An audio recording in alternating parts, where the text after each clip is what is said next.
right? Yes.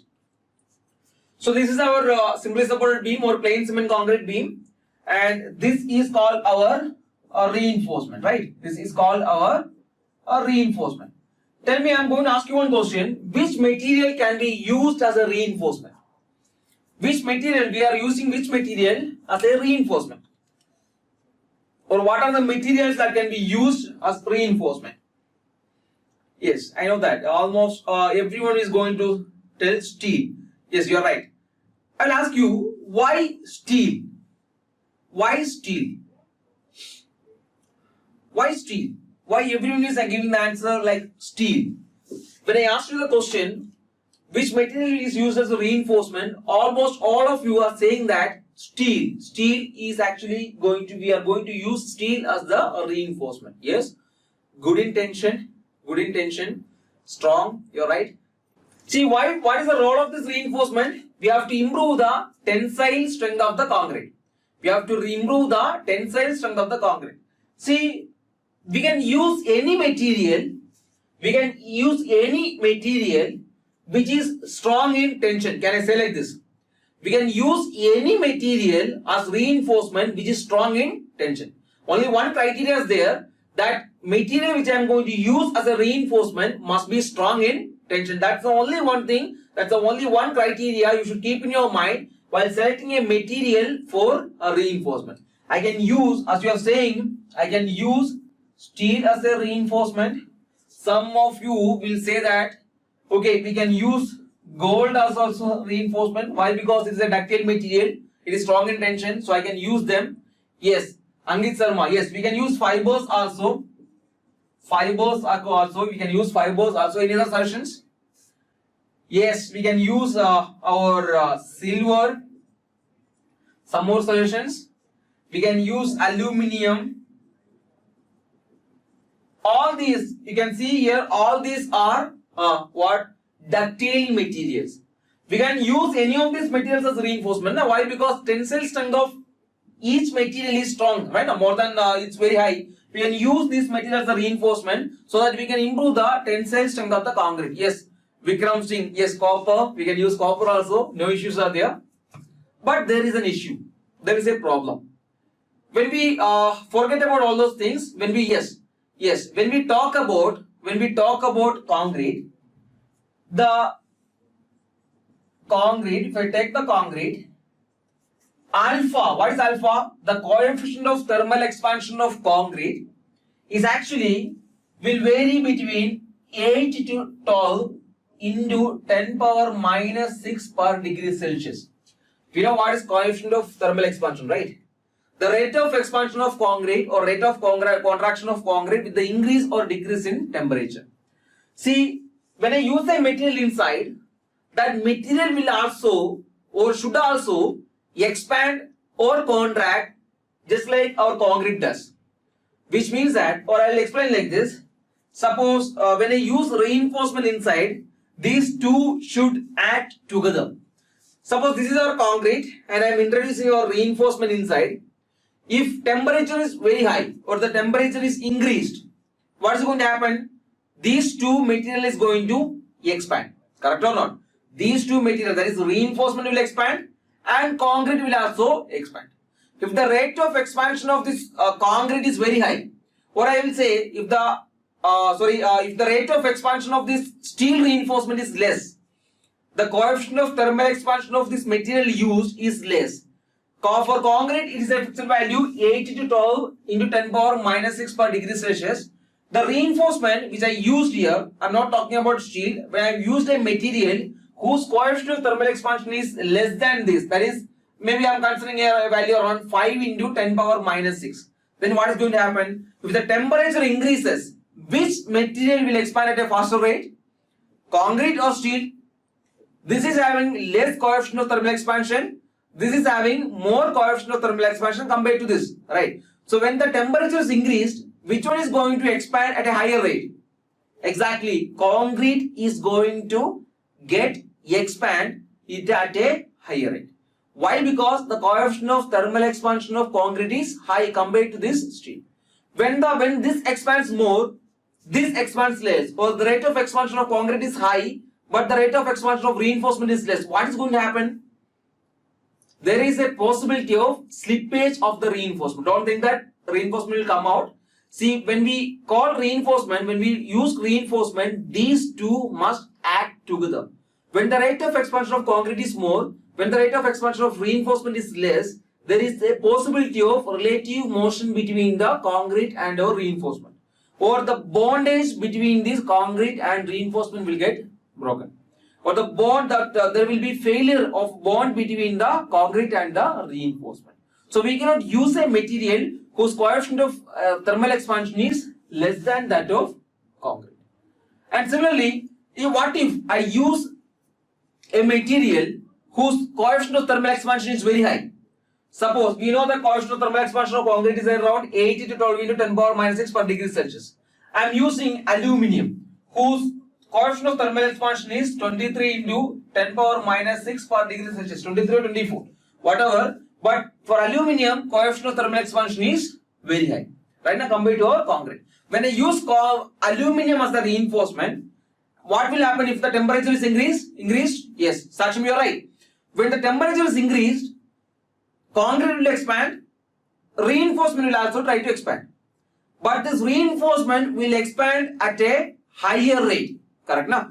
When we compare concrete and reinforcement, due to the higher coefficient of thermal expansion of this reinforcement is going to expand at a higher rate than our concrete. When this is expanding at a higher rate, cracks are going to start develop in this concrete right now. So cracks will start developing in the concrete, which we cannot allow in the concrete. So that's the main reason why we are not going for these, why we cannot choose all the ductile materials which are available with us. So if we talk about the steel, the coefficient of thermal expansion is around 14 into 10 power minus 6 degree per Celsius. Fibers, I'm not talking about the fibers, it's actually a different topic. Fiber reinforced cement concrete structures. When I discuss about the silver, 18 into 10 power minus 6 per degree Celsius, it will go like this. The coefficient of thermal expansion of all these ductile materials are much higher than the coefficient of thermal expansion of concrete. That is 8 to 12 into 10 power minus 6 per degree Celsius. But when we discuss about the steel, the coefficient of thermal expansion of steel is around 12 into 10 power minus 6 per degree Celsius. So when we discuss about these cases, if you think about these cases, you can see here concrete and steel. The coefficient of thermal expansion of steel is almost similar to that of our concrete. When temperature increases, both will expand at a almost similar rate. When the temperature decreases, both will contract at a almost a similar rate. Or we can say like this, both will act as a same material. Both will act together. That's the main point. So that's the main reason why we are opting steel as a reinforcement. When I asked you the question, which material is used as a reinforcement, you people were giving me the correct answer. Steel is the most commonly used material as a reinforcement. What is the reason? The reason is the coefficient of thermal expansion of steel and our concrete is almost similar. When the temperature is higher or the temperature increases, both will act together. When the temperature decreases, both will act together. We need a perfect bond between the concrete and reinforcement. Only then its purpose will be served. Right? Please note these things down. Yes. So we know what is concrete. We know what is reinforced cement concrete. Now I would like to discuss this thing. What is design? Or why we need to design our concrete or reinforced cement concrete? Or what is the purpose of design? Your ideas, please. What is the role of design? Or why we are designing our reinforced concrete structures? Or why we are designing any of these structures? Anyone? See, in civil engineering, different subjects are there. Structural analysis is one of the subjects. In structural analysis, what you did? You calculated the bending moment or the internal response of the system, like bending moment, shear force, axial forces, twisting moments, etc., which is going to be acting in a structure due to the external loads acting on the structure. Right now, when external loads are acting on the structure, there will be internal responses in the form of deflections and in the form of bending moment, shear force, axial force, twisting moment, etc. So in structural analysis, we will calculate the bending moment, shear force, axial force, twisting moment, etc. And we will take the maximum value. Now in the design, we have to choose a material and we have to fix the cross section of that material for carrying this bending moment, for carrying this shear force, for carrying this axial forces, or for carrying these twisting moments. So that's the main purpose of design. We have to choose one material. It depends upon the client or it depends upon the engineer. We have to choose one material. As we are discussing here, reinforced cement concrete structures, material is fixed. Then our aim in the design of reinforced concrete structures is to decide the cross-sectional area required for beams, columns, slabs, etc. You have to fix the size of the members required to carry the bending moment, shear force, axial forces, twisting moments. Or generally we can say to carry the loads which is going to be acting in a structure. So that's the main purpose of designing a structure.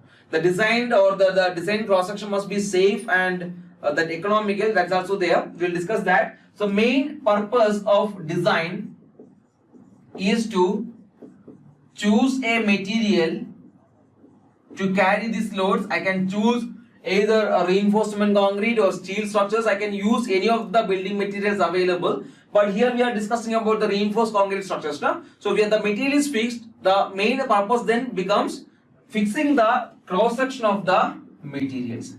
So fixing the cross section of various components. Fixing the cross section of components like columns, slabs, footings, those kind of things. Right? That's the purpose of designing our reinforced cement concrete structure. Not that much relevant. The question here is how we can design a reinforced cement concrete structures. Can you give me an answer for this? How we can design reinforced cement concrete structures? Anyone? So we were discussing about the design of reinforced concrete structures. Why we need to design reinforced cement concrete structures? See, we have discussed about the structural analysis, or we have a subject called structural analysis. In structural analysis, what we generally do? In structural analysis, actually, we will calculate the bending moment, shear force, axial forces, twisting moment, etc., which will occur in a structure due to the application of loads. When various loads are acting on the structure, what are the various bending moment, shear force, twisting moment, or axial forces occurring in a structure? That we have done there in structural analysis. Now in the design part, what I am going to do is, I have to choose one material.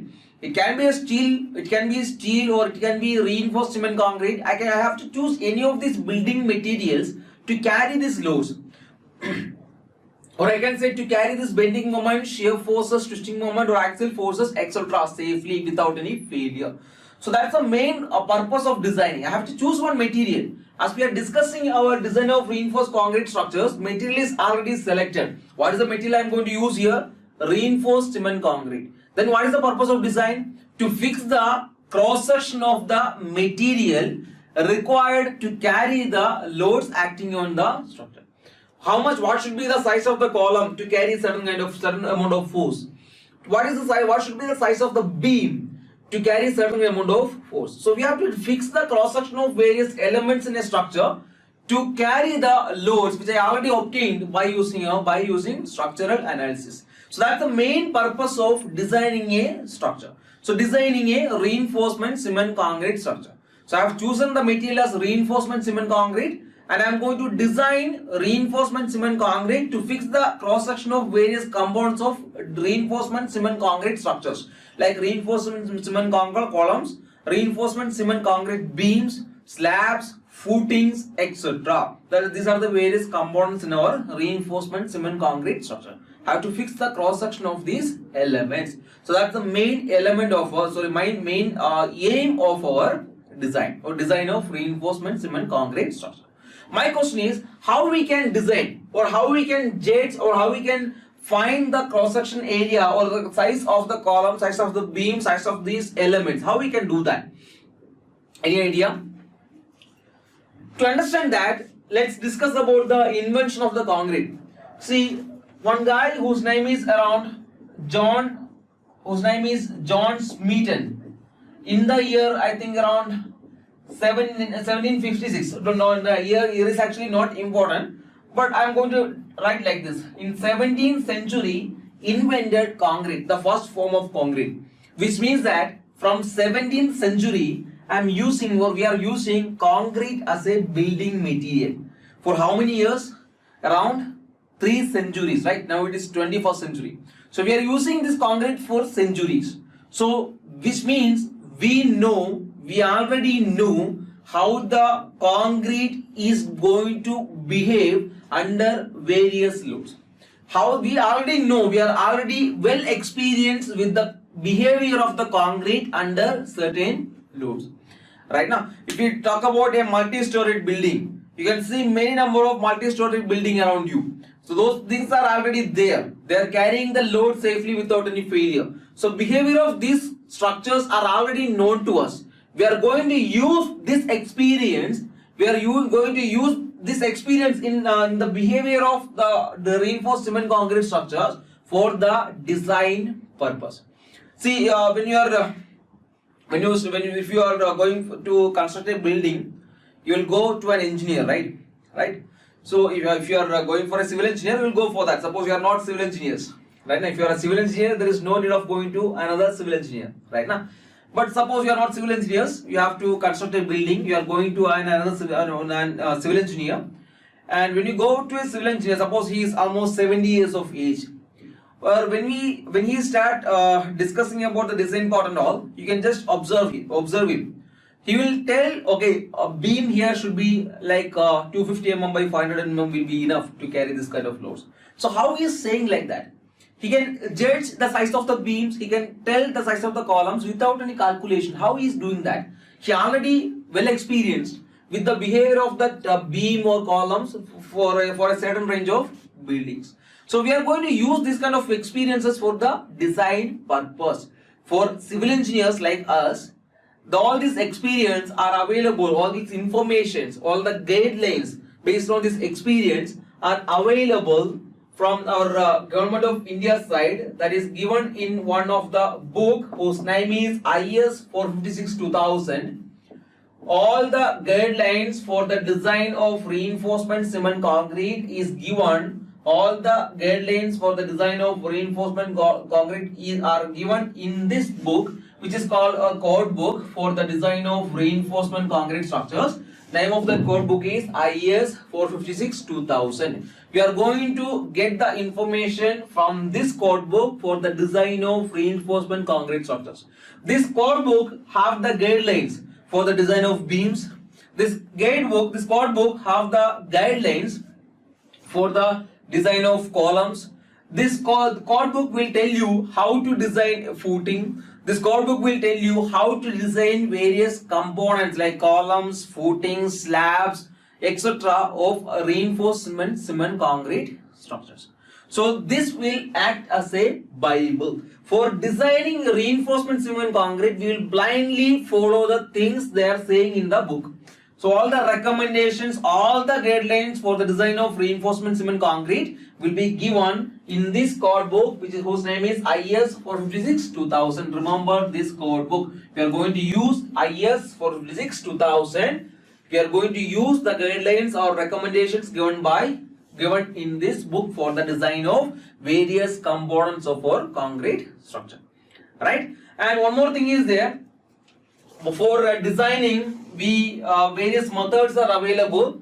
The methods which we are using are classified mainly into 3. First one is called, or I am going to give it under the heading, methods of designing. Methods of designing. We have 3 methods available with us for the design of reinforcement concrete structures. You already know these things. First one is called our working stress method.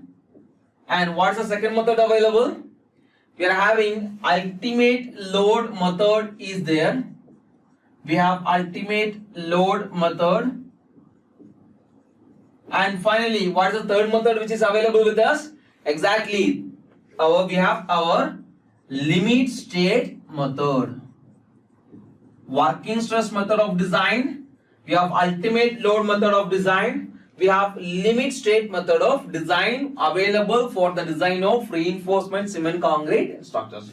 Working stress method, I am going to denote it as WSM, that is working stress method. Here I can denote it as ULM, or we can say that load factor method, or LFM. This is, I am going to denote it as LSM, that is limit state method, right? This working stress method is also known as linear elastic method. I will tell you why it is known as linear elastic method. There is a reason why this working stress method is also known as linear elastic material. And for ultimate load method, it is also known as load factor method. Load factor method. And our limit state method is also known as method of safety and serviceability. Method of safety and serviceability. We will understand the term. We have to discuss this term, serviceability and safety. We will understand these two terms in a while. Okay. So this is known as linear elastic method. This is known as ultimate load method, is also known as load factor method, and here our limit state method is also known as method of safety and serviceability. See, why we are having three methods? This was the first method introduced for the design of reinforcement cement concrete structures, and after that ultimate load method have replaced this working stress method. Why? Because there was some disadvantages for this working stress method. Ultimate load method replaced our working stress method, and finally nowadays we are using limit state method of design. Why? Because ultimate load method was also having some disadvantages. Like working stress method was replaced by ultimate load method. Ultimate load method after replaced by our limit state method. Nowadays we are following which method? We are following limit state method of design for the design of reinforcement cement concrete structures. Just now I told you, for the design of reinforcement cement concrete structures, all the guidelines are available in this code book, that is IS 456-2000. That code book is available with us. This code book is actually based on which method? Our IS 456-2000. IS 456-2000 is based on LSM. It is based on limit state method. Some part of the code which includes our working stress method also, some part of the code follows working stress method also, but mainly we are following limit state method. Our IS code is based on our limit state method of design. Please note it down. See, one more thing is there. This working stress method was introduced in the 19th century, in the beginning of 19th century, and this load factor method was introduced in around 1970s. This is the method which is developed, or which we are using nowadays. And we can remember one more thing, which is also one of the important thing actually. Working stress method, we are not completely neglecting it. We are using working stress method nowadays also, but it is the use is actually limited. We are using working stress method for the design of timber structures and for large structures like bridges and all.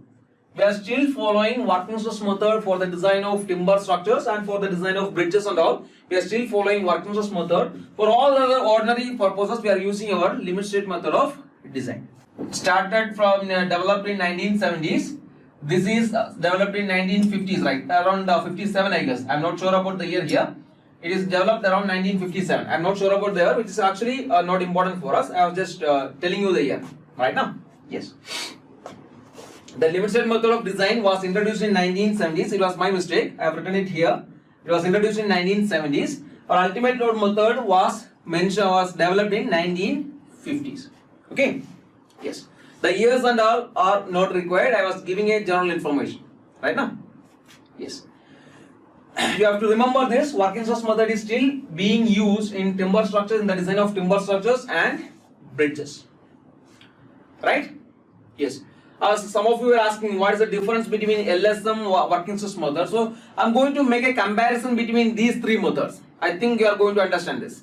we are going to make a comparison between working stress method, ultimate load method and limit state method. By that you will understand why working stress method is replaced by our ultimate load method, why both are replaced by our limit state method, or what is the importance or what is the advantage of using a limit state method of design. Right now, please note it down and tell me when it is finished.